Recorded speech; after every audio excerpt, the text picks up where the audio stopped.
I'm gonna call this elevator D2, but it isn't officially labeled, at IHS Latrobe Hospital in Latrobe, Pennsylvania. This is very similar to the D1 elevator, which is why I'm calling it the D2 elevator. There's the D elevators are like 90 to Otis. So go up to 2, it says EPCO fixtures. I'm gonna think it's like a Schindler and Eastern, I don't know. Here, or Westinghouse, not Schindler. Here are 2.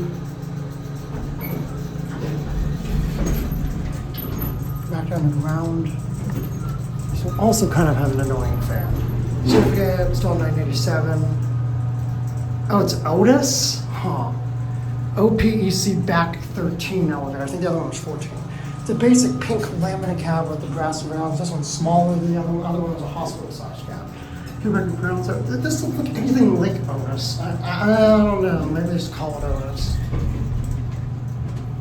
But I'm guessing engineering made those signs, and I guess they probably know the elevators more than I do. So I don't know. We're closing. That's gonna be it.